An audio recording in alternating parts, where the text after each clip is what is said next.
नमस्कार जी, स्वागत है आप सभी का मेरे चैनल जीत कोड में। और आज की इस वीडियो में हम बात करने जा रहे हैं कि हडूप को कैसे हमने इंस्टॉल करना है उबंटू ऑपरेटिंग सिस्टम में। हडूप को इंस्टॉल करने के लिए आपको बेसिकली दो चीज़ों की रिक्वायरमेंट है। सबसे पहले तो हडूप की फाइल की, और उसके बाद जो फाइल मैं आपको डिस्क्रिप्शन में दूंगा उसकी आपको ज़रूरत है। मीन्स की वो PDF फाइल है, उसमें सभी जो कमांड्स हडूप को इंस्टॉल करने के लिए लगेंगी उन कमांड्स को मैंने राइट किया है, और वो जो फाइल है वो आपको डिस्क्रिप्शन में मिल जाएगी।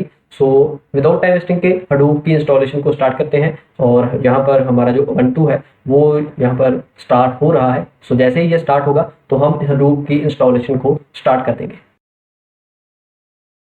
अब हडूप की इंस्टॉलेशन के लिए आपका जो उबंटू ऑपरेटिंग सिस्टम है वो इंटरनेट से जरूर कनेक्ट होना चाहिए, क्योंकि हमें पैकेजेस को डाउनलोड करने की यहाँ पर ज़रूरत है। मेक श्योर कि आपका जो इंटरनेट है वो कनेक्टेड होना चाहिए आपके उबंटू से। सबसे पहले मैं यहाँ पर जो फाइल आपको देने वाला हूँ PDF फाइल, उसको ओपन कर लेता हूँ अपने उबंटू में। और ये फाइल है, इसमें सभी कमांड्स मैंने एज इट इज़ राइट की हैं। आपने सिंपली इन कमांड्स को कॉपी करना है और अपने टर्मिनल में पेस्ट करते जाना है, और आपका जो काम है वो होता जाएगा। लेकिन इस वीडियो को आप स्टार्टिंग से एंड तक जरूर देखना, क्योंकि मैं बताऊंगा कि कैसे इन कमांड्स को आपने लगाना है ताकि आपके हडूप की इंस्टॉलेशन में कोई दिक्कत ना आए। तो हमने इस फाइल को ओपन कर लिया है। अब हम अपने टर्मिनल को ओपन करते हैं। हडूप को इंस्टॉल करने से पहले सबसे पहले हमें जावा को इंस्टॉल करना पड़ता है, और जावा को भी इंस्टॉल करने से पहले हमें अपने उबंटू को अपडेट करना पड़ता है। तो अपडेट करने के लिए हमारे पास कमांड है sudo apt get update, और जैसे मैं यहाँ पर एंटर करूंगा तो पासवर्ड एंटर करेंगे तो हमारी जो अपडेट वाली कमांड है वो यहाँ पर चल जाएगी।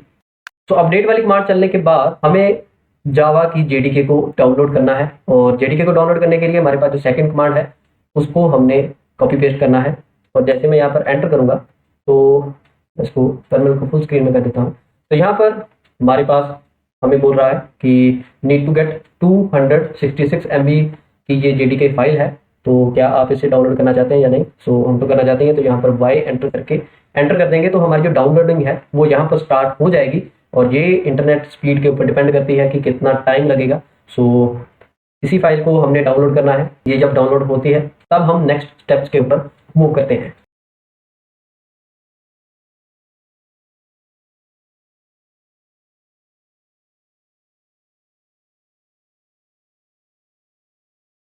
जैसे कि आप देख सकते हैं कि हमारी जो JDK है वो यहाँ पर इंस्टॉल हो चुकी है, लेकिन अभी हमने इसको चेक करना है कि क्या हमारी जो JDK है वो इंस्टॉल हुई है या नहीं। उसे चेक करने के लिए हमने यहाँ पर एक कमांड राइट करनी है जावा वर्जन की।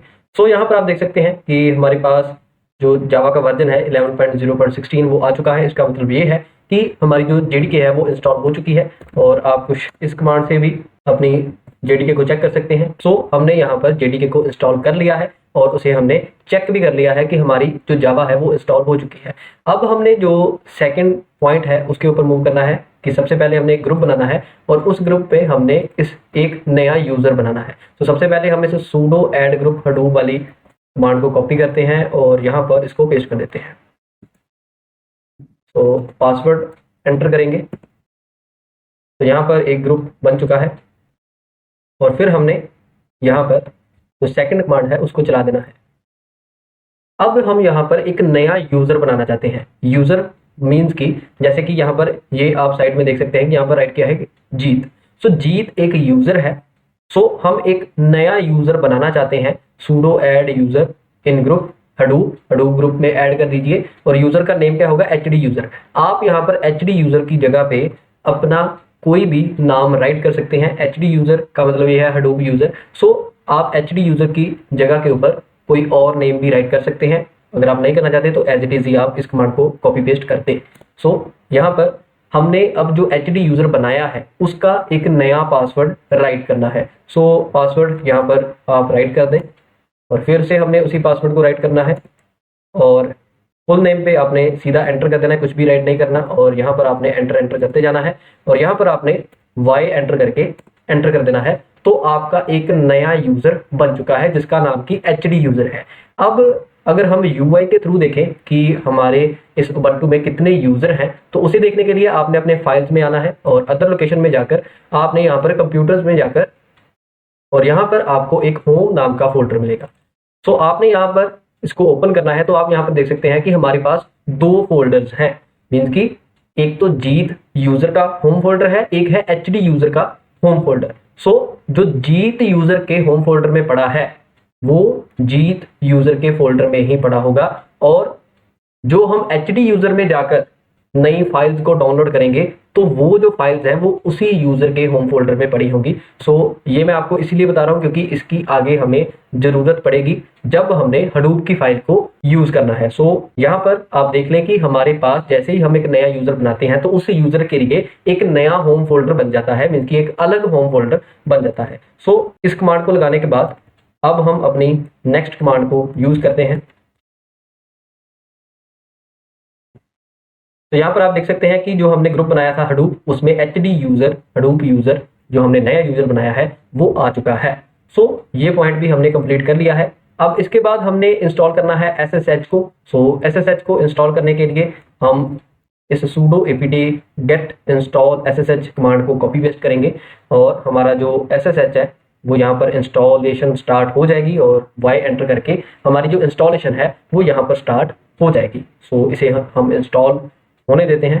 सो हमारा जो SSH है वो भी इंस्टॉल हो चुका है और इसको हम चेक कर लेते हैं कि क्या इंस्टॉल हुआ है या नहीं। सो चेक करने के लिए हम यहाँ पर राइट करेंगे इफ विच स्पेस SSH और यहाँ पर एक पाथ आ जाएगा कि किस पाथ में हमारा जो SSH है वो इंस्टॉल हुआ है, और SSHD को भी हम चेक कर लेंगे विच SSHD। सो यहाँ पर भी एक पाथ आ जाएगा, इसका मतलब है कि जो हमारा SSH है वो विदाउट प्रॉब्लम के इंस्टॉल हो चुका है। सो अब हमने SSH को तो इंस्टॉल कर लिया है। अब हम मूव करते हैं नेक्स्ट पॉइंट के ऊपर। सो यहाँ पर आप देख सकते हैं कि हम अभी यूजर हैं जीत यूजर में, मींस कि अभी हम एंटर हैं जीत यूजर में। सो जैसे कि हमने पहले डिस्कस किया कि यहाँ पर 2 होम फोल्डर्स हैं। सो हमने जीत यूजर में हडूप को इंस्टॉल नहीं करना, हमने जो नया यूजर जिसे कि हम एचडी यूजर नाम दिया है उसमें हमने हडूप को इंस्टॉल करना है। सो अब हम मूव करने जा रहे हैं इस जीत यूजर से एचडी यूजर में, मींस कि जो हमने हडूप के लिए अलग यूजर बनाया है उस पे अब हम मूव करने जा रहे हैं। सो अब आप यहाँ पर देख सकते हैं कि अभी हम जीत यूजर में हैं। दूसरे यूजर में शिफ्ट करने के लिए हम यहाँ पर कमांड राइट करते हैं सू स्पेस और एचडी यूजर, जहाँ जो भी आपने अपने नए यूजर का नेम राइट किया होगा वो आपने यहाँ पर राइट कर देना है सू के बाद। सो जैसे मैं यहाँ पर एंटर करूंगा तो अब हमसे जो एचडी यूजर का पासवर्ड हमने रखा था उस पासवर्ड को मांगा जाएगा। सो हम पासवर्ड को एंटर कर देते हैं। तो आप यहाँ पर देख सकते हैं कि यहाँ पर हमारा जो यूजर है वो चेंज हो चुका है। पहले हम जीत में थे, अब हम एचडी यूजर में आ चुके हैं और यहाँ पर हम एचडी यूजर में होम जीत फोल्डर में है, लेकिन हमने एचडी यूजर की होम डायरेक्टरी में जाना है तो हम cd सिंपल राइट करेंगे। सो हम यहाँ पर इस एचडी यूजर की होम डायरेक्टरी में आ चुके हैं और होम डायरेक्टरी को देखने के लिए हम यहाँ पर प्रिंट वर्किंग डायरेक्टरी मींस की pwd कमांड को यूज करेंगे। तो आप यहाँ पर देख सकते हैं कि अभी इस वक्त हम प्रेजेंट हैं होम एचडी यूजर, मींस की अभी हम कुछ इस जगह के ऊपर प्रेजेंट हैं एचडी यूजर के होम फोल्डर में। सो अब हमने जितना भी काम करना है वो इस एचडी यूजर के होम फोल्डर में ही करना है, मींस की जो हडूप की इंस्टॉलेशन है वो हमने एचडी यूजर में ही करनी है। सो इस कमांड को हमने चला दिया है। अब हम इस सेकंड कमांड को चलाएंगे।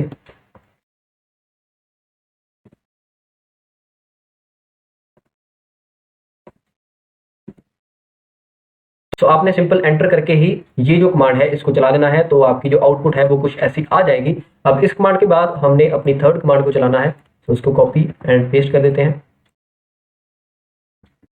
इसको चलाने के बाद फोर्थ कमांड को चलाएंगे और यहां पर हम यस एंटर करके एंटर कर देंगे। तो ये कमांड भी हमारी चल चुकी है। सो इस पोर्शन को भी हमने कंप्लीट कर दिया है। अब हमने इंस्टॉल करना है हडूप को। सो हडूप को इंस्टॉल करने से पहले हमारे पास हडूप की फाइल होनी चाहिए। सो हडूप की फाइल को डाउनलोड करने के लिए आपने अपने उबंटू ऑपरेटिंग सिस्टम में अपने ब्राउजर को ओपन करना है और आपने गूगल में जाकर वहां पर एक सिंपल सी लाइन राइट करनी है और वो है डाउनलोड हडूप। जो आपके सामने फर्स्ट लिंक आएगा hadoop.apache.org, इसको आपने ओपन करना है और आपके सामने वर्जन आ जाएंगे। सो हमने लेटेस्ट वर्जन को डाउनलोड करना है। सो 3.3.4 लेटेस्ट वर्जन है। तो आपने इस अनाउंसमेंट के ऊपर क्लिक करना है और कुछ ऐसा पेज आपके सामने आएगा और आपने यहाँ से डाउनलोड tar.gz फाइल को डाउनलोड कर लेना है। ये फाइल मैंने ऑलरेडी डाउनलोड की है, आपने इस बटन के ऊपर क्लिक करके इस फाइल को डाउनलोड कर लेना है। तो मैंने इस फाइल को ऑलरेडी डाउनलोड किया हुआ है और मैंने अपने इस फाइल को इस होम फोल्डर में कॉपी पेस्ट कर दिया है। बाय डिफॉल्ट जो आपका डाउनलोड फोल्डर होगा उसमें ये फाइल होगी, आपने सिंपली इस फोल्डर में से कट करके अपने होम फोल्डर में आपने इस फाइल को कर देना है पेस्ट। अब यहाँ पर जो हमने पहले यूजर्स वाला कंसेप्ट डिस्कस किया था उसे हम देखने जा रहे हैं। तो अगर मैं इस एचडी यूजर में लिस्ट कमांड को मींस की एलएस कमांड को लगाऊं तो यहाँ पर आप देख सकते हैं कि हमारे पास कुछ भी प्रिंट नहीं हुआ। लेकिन अगर मैं अपने जीत यूजर में जाऊं और वहां पर मैं ls कमांड को लगाऊं तो आप यहां पर देख सकते हैं कि जो हमारी फाइल थी Hadoop 3.3.4 tar.gz ये यहां पर शो हो रही है। इसका मतलब ये है कि जो हमारी फाइल डाउनलोड हुई है वो जीत यूजर में हुई है, लेकिन हम Hadoop किस यूजर में इंस्टॉल कर रहे हैं, वो है एचडी यूजर। सो हमें क्या करना पड़ेगा कि इस जीत यूजर के होम फोल्डर में से Hadoop की फाइल को लेकर कॉपी करना होगा एचडी यूजर के होम फोल्डर में। सो ऐसा करने के लिए हमने अपने जीत यूजर में जाना है, जिस भी यूजर में आपकी Hadoop की फाइल डाउनलोड हुई है उसमें हमने जाना है और यहाँ पर एक छोटी सी कमांड राइट करनी है जो कि आपको फाइल में नहीं मिलेगी। सो आप यहाँ से इसको देखकर वहां पर राइट कर सकते हैं। कमांड है sudo copy Hadoop। सो जैसे मैं यहाँ पर Hadoop राइट करूंगा तो टैब दबाऊंगा तो ये ऑटो कंप्लीट कर लेगा क्योंकि हमारी जो फाइल है वो यहाँ पर प्रेजेंट है। सो अब हमने यहाँ पर राइट कर दिया है कि कॉपी कर दीजिए इस Hadoop फाइल को, लेकिन अब हमने स्पेस के बाद बताना है कि कहां पर कॉपी करनी है। तो हमने यहां पर सिंपली राइट करना है होम फोल्डर में किस यूजर के, एचडी यूजर के। सो जैसे मैं यहां पर एंटर करूंगा और अपने मेन यूजर का यहां पर पासवर्ड राइट करूंगा जिस भी यूजर में मैं हूं और एंटर करूंगा तो कुछ सेकंड्स के बाद हमारी जो फाइल है वो हमारे एचडी यूजर के होम फोल्डर में कॉपी हो जाएगी। तो ये थोड़ा टाइम ले सकती है कमांड। सो हमारी जो कमांड है वो सक्सेसफुली एग्जीक्यूट हो चुकी है। सो अब यहाँ पर आप देख सकते हैं कि हम अभी जीत फोल्डर में है, इसकी जीत यूजर में है। तो अब हमने फिर से एचडी यूजर में जाना है, सो सू एचडी यूजर, और अब हम एचडी यूजर का पासवर्ड एंटर करेंगे और cd कमांड लगाकर हम इसकी होम डायरेक्टरी में आ जाएंगे। अब यहाँ पर हम ls कमांड लगाते हैं तो आप यहाँ पर देख सकते हैं कि हमारे पास जो Hadoop की फाइल थी जो कि हमने जीत यूजर में डाउनलोड की थी वो फाइल हमारे एचडी यूजर में कॉपी हो चुकी है। और अगर मैं आपको UI के थ्रू बताऊं तो अगर हम होम फोल्डर में जाएं, पहले एचडी यूजर में कुछ भी प्रेजेंट नहीं था, लेकिन अब यहाँ पर आप देख सकते हैं कि एक Hadoop की जो फाइल हमने डाउनलोड की है वो यहाँ पर प्रेजेंट हो चुकी है। सो अब हमारे पास Hadoop की फाइल डाउनलोड हो चुकी है और जिस यूजर में हम हैं वहां पर भी प्रेजेंट हो चुकी है। तो अब हमने यहाँ पर जो हमारी नेक्स्ट कमांड है उसको इम्प्लीमेंट करना है और नेक्स्ट कमांड बेसिकली एक्सट्रैक्ट करने की है। तो जैसे मैं यहाँ पर एंटर करूंगा और ध्यान देना कि जो आपकी फाइल का वर्जन है, जैसे कि यहाँ पर 3.3.4 है, वही वर्जन आपका यहाँ पर भी होना चाहिए, मींस की सेम फाइल का नेम होना चाहिए, तो ही ये एक्सट्रैक्ट वाली जो कमांड है ये चलेगी। सो मैं यहाँ पर एंटर कर देता हूँ। तो यहाँ पर परमिशन डिनाइड का एरर आ चुका है क्योंकि यहाँ पर हमने sudo को नहीं लगाया और यहाँ पर sudo भी नहीं चलेगा क्योंकि जो हमारा एचडी यूजर है वो अभी रूट यूजर हमने नहीं बनाया। सो इसे रूट यूजर बनाने के लिए हमें इस कमांड से पहले इन कमांड्स को चलाना पड़ेगा। सो इन कमांड को चलाते हैं। सबसे पहले हमारी जो सेकंड कमांड है वो कुछ ऐसे है। तो मैं स्टेप बाय स्टेप आपको इसीलिए बता रहा हूं कि आपको पता चले कि कैसे आपने कमांड्स को चलाना है। तो आप यहां पर देख सकते हैं कि जैसे ही मैंने इस कमांड को चलाया तो हमें एक मैसेज आ चुका है, sorry user HD user may not run sudo on this virtual box. So हमने अब इस एचडी यूजर को sudo यूजर बनाना है, मींस की रूट यूजर बनाना है। तो हम यहाँ पर अपने मेन यूजर में जाएंगे जो कि हमारा sudo यूजर है जिसका कि नाम जीत है। तो वहां पर हम चले जाएंगे और अब हम अपने जीत यूजर में आ चुके हैं। तो यहाँ पर आने के बाद हमने ये जो हमारी फोर्थ कमांड है इसको चलाना है।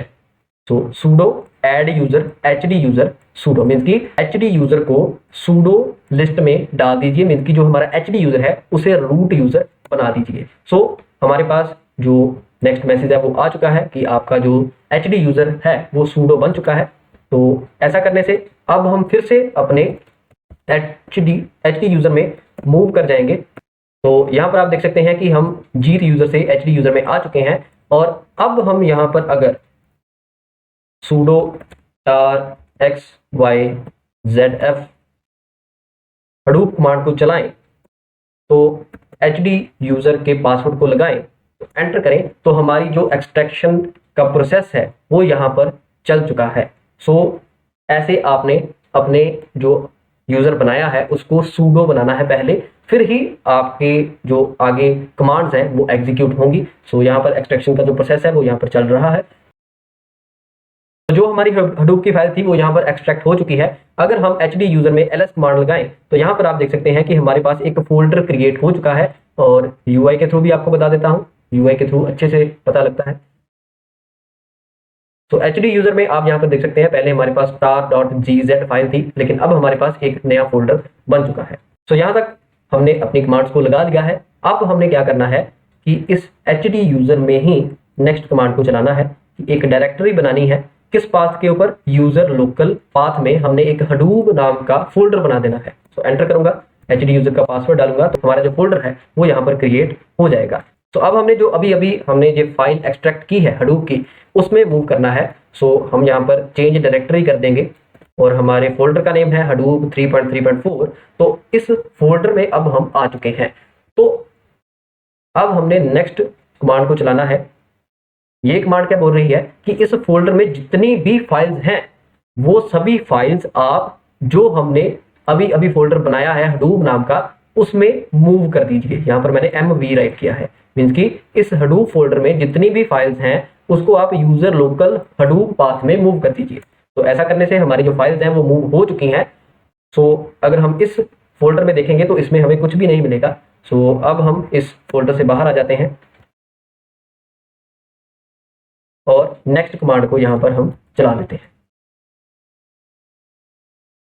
तो हमारी नेक्स्ट कमांड भी यहाँ पर चल चुकी है। तो हमने जो हडूप का फोल्डर था उसे बना लिया है। सो अब हमने सेटअप करनी है कुछ कॉन्फ़िगरेशन फाइल, लेकिन सेटअप करने से पहले हमें अपनी जावा का पाथ चाहिए। सो जावा का पाथ फाइंड आउट करने के लिए आपने अपने इस टर्मिनल की एक नई विंडो ओपन कर लेनी है, और इस विंडो में आपने इस कमांड को एग्जीक्यूट कर देना है, जो कि है अपडेट ऑल्टरनेटिव कॉन्फिग जावा। तो इस कमांड में आपने इस को एग्जीक्यूट कर देना है, तो आपके सामने जो आपकी जावा का पाथ था वो आ जाएगा, और जो आपकी जावा है उसका पाथ यूजर से लेकर बिन से पहले वाला है। सो इस पाथ को हमें कॉन्फ़िगरेशन फाइल्स में ऐड करने की जरूरत है, इसीलिए हमने इस पाथ को यहाँ पर न्यू विंडो में ओपन करके रख दिया है। सो अब हम नेक्स्ट कॉन्फ़िगरेशन फाइल को ओपन करेंगे यूजिंग नैनो एडिटर। यहाँ पर हम काम कर रहे थे वहीं पर ही हम आ जाएंगे। तो बैश RC फाइल को हम नैनो एडिटर की मदद के साथ ओपन करेंगे। तो हमारे पास जो बैश RC फाइल है वो यहाँ पर ओपन हो चुकी है, और यहाँ पर आपने एरो की मदद के साथ डाउन की को प्रेस करके सबसे एंड में आ जाना है। तो यहाँ पर आने के बाद आपने जो भी आपको ये कोड मिल रहा है वेरिएबल्स एंड तक, इसको आपने कॉपी करना है और इस फाइल में आपने पेस्ट कर देना है। तो इस फाइल में पेस्ट करने के बाद जो आपका ये जावा का पाथ है इसको आपको चेंज करना है। यहाँ पर आपने वो वाला पाथ ऐड करना है जो हमने अभी फाइंड आउट किया है न्यू विंडो की मदद के साथ। सो इसको हम यहाँ पर डिलीट कर देंगे, और यहाँ पर जो हमारी नई विंडो में पाथ है यूजर से लेकर, इसको हम यहाँ पर पेस्ट कर देंगे, और हमने अपने पाथ को अपडेट कर दिया है। अब हम कंट्रोल O करेंगे और एंटर कर देंगे। इसका मतलब ये है कि जो हमने इसमें चेंजेस की हैं इनको हम सेव करना चाहते हैं। सो कंट्रोल O करने के बाद हम कंट्रोल X के साथ एग्जिट कर जाएंगे इस फाइल में से, और अब हम इस फाइल को अपडेट कर देंगे।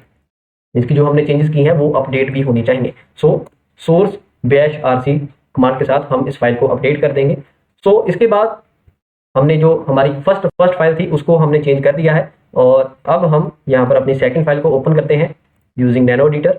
और सेकंड फाइल का पाथ है यूजर लोकल हडूप, और जो हमने हडूप में फाइल्स को मूव किया था उन फाइल में से एक ETC फोल्डर होगा, उसमें एक हडूप फोल्डर होगा, उसमें हडूप env.sh नाम की फाइल होगी। सो इसको हम ओपन करते हैं, और इसके भी हम यहाँ पर लाइसेंस के बाद एक लाइन एंटर कर देंगे, और वो लाइन है जावा का पाथ। और जावा का पाथ जो हमने न्यू विंडो में निकाला है उसी को हम एंटर करेंगे, और ध्यान रहे कि जावा का जो पाथ है वो बिन से पहले है, ठीक है। सो इस पाथ को हम यहाँ पर पेस्ट कर देंगे, और इसको भी हम कंट्रोल O एंटर करके कंट्रोल X से बाहर आ जाएंगे। अब सेकंड फाइल को हमने यहाँ पर कॉन्फ़िगर कर दिया है। अब उसके बाद हम जो हमारी फोर्थ कमांड है उसको चलाएंगे, कॉपी पेस्ट। इसको चलाने के बाद जो हमारी फिफ्थ कमांड है इसको चलाएंगे। सिंपल सा काम है, आपने कमांड को कॉपी पेस्ट ही करना है, लेकिन ध्यान से अगर आप इस वीडियो की रेफरेंस के साथ काम करेंगे तो आपका जो हडूप है वो अच्छे से इंस्टॉल हो जाएगा। तो एचडी यूजर का हम यहाँ पर पासवर्ड एंटर कर देंगे। अब हमने जो हमारी थर्ड फाइल है उसको कॉन्फ़िगर करना है, जिसका नाम coresite.xml है। तो इसे हम ओपन कर लेते हैं। इसे ओपन करने के बाद यहाँ पर आप देख सकते हैं कि यहाँ पर आपको कॉन्फ़िगरेशन का टैग मिलेगा, और इस टैग के अंदर आपने जो आपको ये कोड मिल रहा है इसको आपने इस टैग के अंदर कॉपी पेस्ट करना है। सो कॉन्फ़िगरेशन का टैग तो पहले से ही है, सो हम यहाँ पर प्रॉपर्टीज से लेकर प्रॉपर्टीज तक कॉपी करेंगे कोड को, और यहाँ पर कॉन्फ़िगरेशन के टैग के अंदर हमने इस कोड को पेस्ट कर देना है, और Ctrl+O Ctrl+X। सो हमारी जो थर्ड फाइल थी उसे भी हमने कॉन्फ़िगर कर दिया है, और अब हमारे पास जो नेक्स्ट फाइल है वो आ रही है, उसे भी हम ओपन करेंगे। इसमें भी हमारे पास कॉन्फ़िगर टैग होगा, और इस कॉन्फ़िगर टैग में आपने जो आपको यहाँ पर कोड मिलेगा उसको आपने कॉपी पेस्ट करना है। सो कॉन्फ़िगर टैग पहले से लगा हुआ है, इसकी हमें ज़रूरत नहीं है। हमने प्रॉपर्टीज तक ही अपने कोड को ओपन कर लेना है, कॉपी कर लेना है, पेस्ट कर देना है, और यहाँ पर हम इसको Ctrl+O करके सेव कर देंगे और एग्जिट कर जाएंगे। इतना काम करने के बाद हमने अपनी नेक्स्ट कमांड्स को एग्जीक्यूट करना है। ये हम नेम नोड और डेटा नोड की डायरेक्टरीज को बना रहे हैं। इस पाथ में user local Hadoop store HDFS data node path में, और इसके बाद हमने नेक्स्ट कमांड को चलाना है।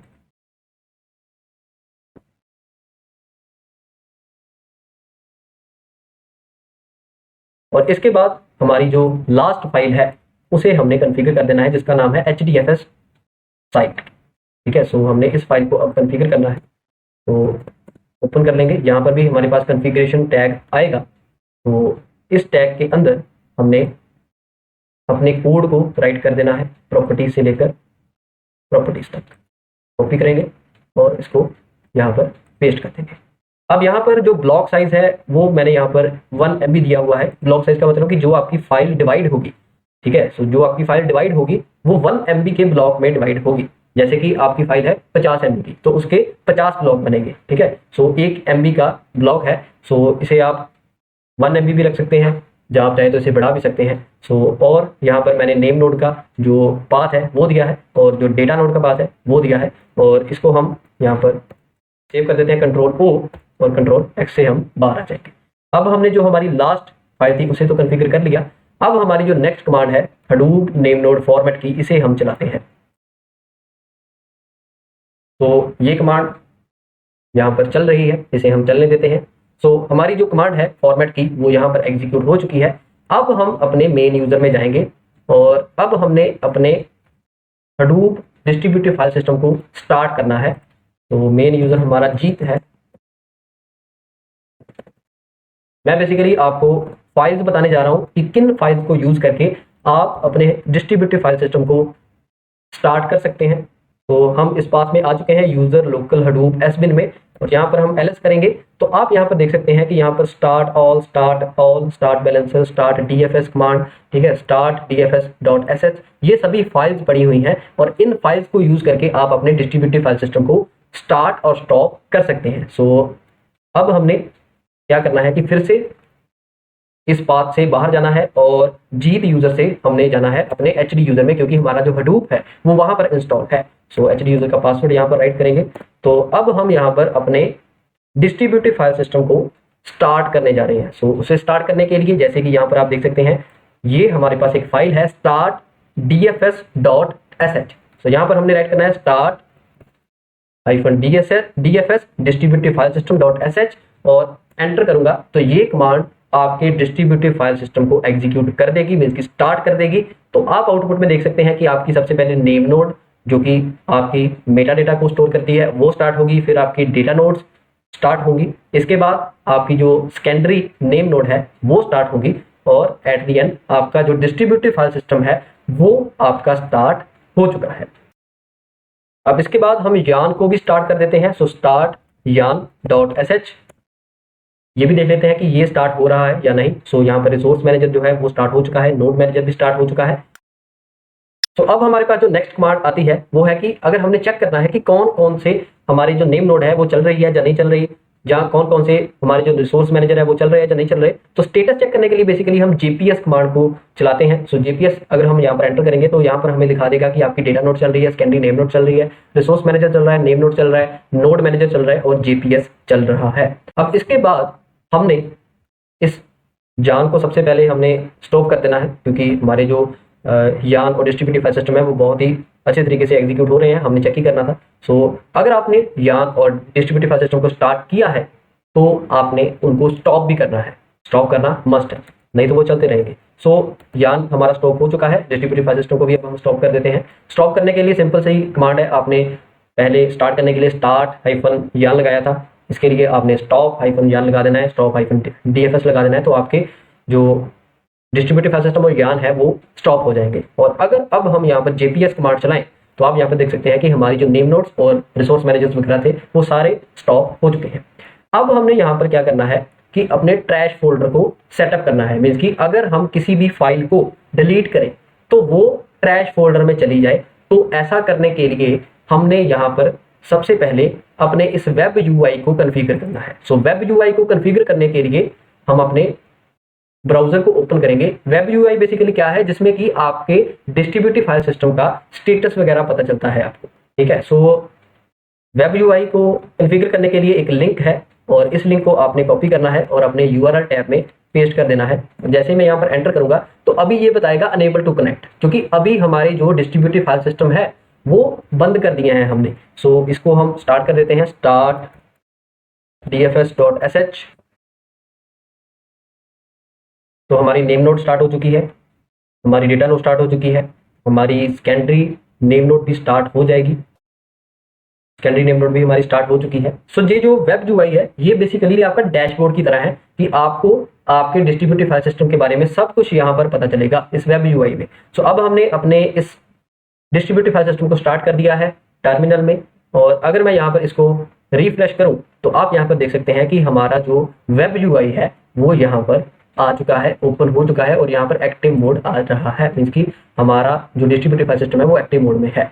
सो अब हमने यहाँ पर यूटिलिटीज में ब्राउज दी फाइल सिस्टम के ऊपर जाना है, और अगर हम यहाँ पर इस रूट कमांड को लगाएं तो यहाँ पर अभी कुछ भी हमें फोल्डर वगैरह शो नहीं होंगे। सो जो हमारा ट्रैश फोल्डर है उसे शो करवाने के लिए सबसे पहले हमें कुछ परमिशंस, कुछ कॉन्फ़िगरेशन करनी पड़ेगी। तो वो करने के लिए हमने सबसे पहले एक फाइल बनानी है, एक छोटी सी फाइल बना लेते हैं, यहाँ पर एक एम्प्टी फाइल बना लेते हैं टच, जिसका नेम होगा example.desktop। और अगर मैं यहाँ पर ls करूँ तो आप यहाँ पर देख सकते हैं कि हमारी example.desktop एक एम्प्टी फाइल बन चुकी है, इसमें कुछ भी नहीं है। सो अब हमने इस एम्प्टी फाइल को अपने डिस्ट्रीब्यूटिव फाइल सिस्टम में अपलोड करना है, मींस कि लेकर जाना है। सो उसे करने के लिए हम यहाँ पर एक छोटी सी कमांड लगाएंगे, कमांड है hadoop फाइल सिस्टम, और यहाँ पर हम इस example.desktop फाइल को पुट करना चाहते हैं, मींस कि वहां पर भेजना चाहते हैं। तो यहाँ पर हम पुट कमांड को लगाएंगे और यहाँ पर हम example.desktop लगा देंगे। पुट कमांड क्या करती है कि लोकल स्टोरेज में से, मींस कि आप ऐसे समझ सकते हैं कि लोकल जो हमारे पास स्टोरेज है उसमें जो भी फाइल्स हैं उनको वहां पर आपके Hadoop डिस्ट्रीब्यूटिव फाइल सिस्टम में लेकर जाती है, मींस कि अपलोड कर देती है। तो हमारे पास लोकली एक फाइल प्रेजेंट है example.desktop, और हमने इस फाइल को वहां पर डिस्ट्रीब्यूटिव फाइल सिस्टम के रूट में पुट करना है। सो इस कमांड को लगाने के बाद जैसे ही मैं एंटर करूंगा तो थोड़ी प्रोसेसेस होगी। तो हमारी जो कमांड है यहाँ पर कंप्लीट हो चुकी है, और अगर यहाँ पर जाकर मैं रिफ्रेश करूं इस डैशबोर्ड को तो आप यहाँ पर देख सकते हैं कि हमारे पास इस रूट फोल्डर में हमारे पास जो example.desktop फाइल है वो यहाँ पर आ चुकी है। लेकिन अगर मैं यहाँ से इस फाइल को डिलीट करने की कोशिश करूं तो ये डिलीट नहीं होगी, यहाँ पर आ रहा है परमिशन डिनाइड। सो इसे परमिशन की जरूरत है। सो ये परमिशन देने के लिए और यूजर फोल्डर को, जैसे हमारे पास यहाँ पर उबंटू में होम फोल्डर होता है, वैसे ही हमारे पास डिस्ट्रीब्यूटिव फाइल सिस्टम में भी एक यूजर फोल्डर होता है, और उस यूजर फोल्डर में हमारे पास ट्रैश फोल्डर होता है, जिसमें कि जो भी हम फाइल्स डिलीट करते हैं, रिमूव करते हैं, वो कुछ टाइम के लिए रहती हैं। सो अब हमने जो परमिशंस हैं जिसकी हमारे पास यहाँ पर प्रॉब्लम आ रही है उनको सेटअप करना है। सो हमने एक टच कमांड बना ली है और उसे अपने डिस्ट्रीब्यूटेड फाइल सिस्टम में पुट भी कर दिया है और अपने वेब यूआई को हमने देख भी दिया है। सो अब हमने यहाँ पर क्या करना है कि सिंपली हम इस पाथ में जाएंगे user Hadoop etc Hadoop folder में, और यहाँ पर हम एक ls कमांड लगाएंगे। तो आप यहाँ पर देख सकते हैं कि हमारे पास जितनी भी हमने फाइल्स को कॉन्फ़िगर किया था, HDFS साइट को, core site.xml को, ये फाइल्स यहाँ पर मौजूद हैं। सो अब हमने core site.xml फाइल को नैनो एडिटर के साथ ओपन करना है। तो यहाँ पर इस पाथ में हमारे पास core site.xml फाइल है, और जैसे मैं यहाँ पर एंटर करूंगा तो हमारी जो core site XML फाइल थी वो यहाँ पर ओपन हो चुकी है। और यहाँ पर हमने कॉन्फ़िगरेशन टैग्स में और प्रॉपर्टीज को ऐड करना है, और वो प्रॉपर्टीज का कोड आपको यहाँ पर मिल जाएगा। आपने इन प्रॉपर्टीज को कॉपी करना है और यहाँ पर आपने इन प्रॉपर्टीज को पेस्ट कर देना है। अब जो ट्रैश का इंटरवल है उसका मैंने यहाँ पर वैल्यू राइट की है 3, मीन्स कि जैसे ही हम किसी फाइल को रिमूव करेंगे तो वो चली जाएगी ट्रैश फोल्डर में, और ट्रैश फोल्डर में 3 मिनट के बाद वो जो फाइल है वो परमानेंटली डिलीट हो जाएगी। मीन्स कि 3 मिनट तक ट्रैश में वो जो फाइल है वो रहेगी, 3 मिनट के बाद वो जो फाइल है वो परमानेंटली डिलीट हो जाएगी। सो यहाँ पर मैंने इन प्रॉपर्टीज को ऐड कर दिया है। कंट्रोल O करके एंटर करके कंट्रोल X करके इस फाइल से बाहर आ जाएंगे और फिर अपनी PDF फाइल को ओपन करेंगे। तो अब हमने इस core site.xml फाइल में एक और जो प्रॉपर्टीज का कोड है उसको हमने ऐड करना है। सो फिर से हम इसी फाइल को ओपन कर लेते हैं और यहाँ पर हम परमिशंस के लिए एक और प्रॉपर्टीज का जो कोड है उसको हम एंटर कर देंगे, और यहाँ पर मैंने वैल्यू दे दी है यूजर की। जो भी आपकी यूजर का नेम होगा वो यहाँ पर आपने वैल्यू में राइट करना है। अगर आपने कोई और यूजर का नेम राइट किया है तो आपने यहाँ पर उस यूजर का नेम राइट करना है। मैंने HD यूजर ही यूजर को नेम दिया है, तो इसलिए मैं यहाँ पर HD यूजर ही एंटर कर रहा हूँ। सो कंट्रोल O और कंट्रोल X से अब हमारी जो core site.xml फाइल है उसमें सभी परमिशंस वगैरह हमने दे दी हैं, लेकिन अब हमारे पास एक और फाइल बची है जो कि है HDFS साइट। अब हमने इस फाइल में भी ये जो प्रॉपर्टीज का कोड है इसको हमने एंटर करवाना है। तो अब हम sudo nano और HDFS फाइल को ओपन करते हैं, और जो हमारा प्रॉपर्टीज का कोड है उसको हम यहाँ पर भी पेस्ट कर देते हैं। तो जो हमारा परमिशंस का काम है वो यहाँ पर कंप्लीट हो चुका है, और कंट्रोल X करके हम बाहर आ जाएंगे। सो अब हमने जो सारा काम था वो कंप्लीट कर लिया है। अब हम यहाँ पर इस पाथ से बाहर आकर सबसे पहले अपने इस डिस्ट्रीब्यूटिव फाइल सिस्टम को स्टॉप करते हैं, ताकि जो भी हमने चेंजेस की हैं वो अच्छे से हम फिर से उनको स्टार्ट कर सकें। सो यहाँ पर हमारी नेम नोड स्टॉप हो चुकी है, डेटा नोड स्टॉप हो चुकी है, सेकेंडरी नोड जो है वो स्टॉप हो चुकी है। तो हम यहाँ पर फिर से अपने इस डिस्ट्रीब्यूटिव फाइल सिस्टम को स्टार्ट कर देंगे, start dfs.sh। तो यहाँ पर आप देख सकते हैं कि हमारी नेम नोड, डेटा नोड और सेकेंडरी नेम नोड स्टार्ट हो जाएगी। और अब हम अपने वेब यूआई में चलकर इसको रिफ्रेश कर देते हैं। तो हमारा जो डिस्ट्रीब्यूटिव फाइल सिस्टम है वो स्टार्ट हो चुका है अच्छे से। सो अब अगर हम इस example.desktop फाइल को अपने इस टर्मिनल से रिमूव करने की कोशिश करें तो इसकी कमांड है hadoop fs, और हमने उस फाइल को रिमूव करना है। सो -rm, और यहाँ पर हम राइट करेंगे रूट में से example.desktop फाइल को रिमूव कर दीजिए।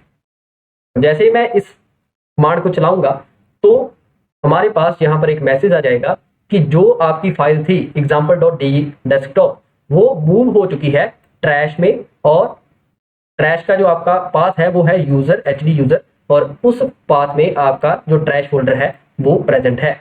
सो जैसे मैं इसको रिफ्रेश करूंगा तो आप यहाँ पर देख सकते हैं कि हमने जैसे ही वो example.desktop फाइल वहां से रिमूव की तो वो जो हमारी फाइल थी वो ट्रैश में चली गई है, और वो जो ट्रैश फोल्डर है वो हमारे यूजर फोल्डर में है। और एक कमांड रिमूव फाइल कमांड को चलाने के बाद हमारा जो यूजर फोल्डर है वो यहाँ पर एक्सेस हो चुका है। और अब मैं यूजर फोल्डर से HD यूजर में जाऊंगा, और यहाँ पर आप देख सकते हैं कि हमारे पास जो ट्रैश फोल्डर है वो प्रेजेंट हो चुका है। और इसको अगर मैं ओपन करूंगा तो यहाँ पर एक और लिंक मिलेगा और अगर मैं इसको ओपन करूंगा तो आप यहाँ पर देख सकते हैं कि example.desktop हमारे ट्रैश फोल्डर में प्रेजेंट है। तो अगर हम यहाँ से अपने ट्रैश फोल्डर के ऊपर आएंगे तो यहाँ पर आप देख सकते हैं कि कुछ टाइम के बाद हमारे ट्रैश फोल्डर में जो डेटा था वो रिमूव हो जाएगा।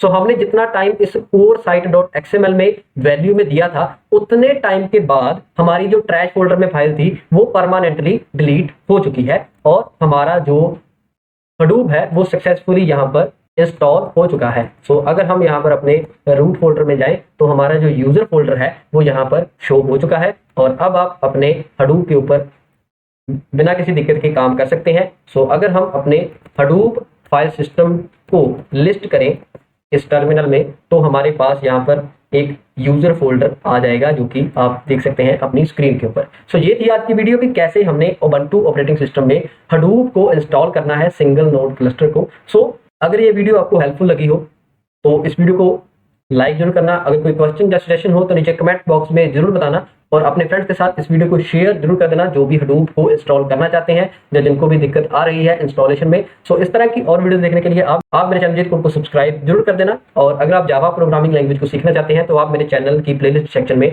जावा प्लेलिस्ट को एक्सेस कर सकते हैं। सो हम मिलते हैं नेक्स्ट वीडियो में, तब तक के लिए सत श्री अकाल।